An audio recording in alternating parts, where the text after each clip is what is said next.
why is the slow growth that can result from a contractionary policy a positive effect? It can decrease inflation, it can increase interest rate, it can decrease available credit, it can increase the money supply. So let's take a look at contractionary monetary policy.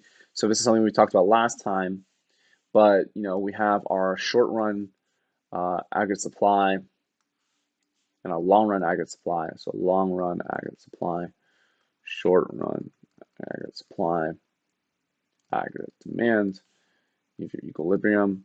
So we basically, when we have contractionary policy, are dealing with this is what is called a expansionary gap. And so the economy in the short run is producing at too high of a level relative to what the long-term aggregate supply should be. And so we want the economy to slow down because it's growing too fast. And one way we're going to do that is going to be, shrinking aggregate demand. And so we might have a shift in aggregate demand so that it intersects here. And that's going to cause us to have a new equilibrium point.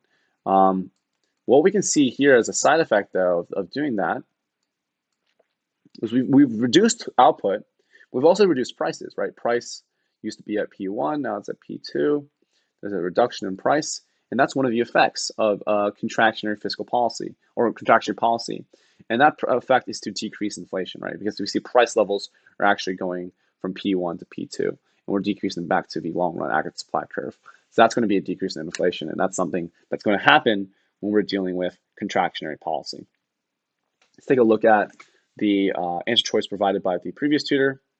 So it says it can decrease inflation, correct?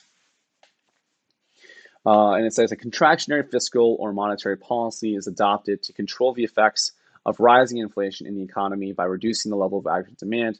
It is adopted to prevent the economy from overheating. Exactly. When prices in the economy start to rise due to overwhelming aggregate demand to which the aggregate supply fails to cater, either the government of the economy adopts a contractionary fiscal policy involving a reduction in the level of government spending or an increase in the tax rate, or the monetary authority of the economy adopts a contractionary monetary policy involving a reduction in the money supply. Both actions ultimately decrease the level of aggregate demand by shrinking the spending capacity of consumers. Exactly. A reduction in aggregate demand shifts the curve to the left, which decreases the inflation rate in the market. Yeah, so again, probably if visualized, I think it's very easy to see. You can't visualize it when you're writing this answer choice, unfortunately. But I think this is a great answer, and it covers all the interactions that we're talking about here in terms of what we see happening with, expansionary fiscal gaps and why the types of solutions government can take to engage in contractionary policy, and finally the outcome, which is, among other things, a decrease in price. And so that's going to be that decrease in inflation rate. So great summary of contractionary policy.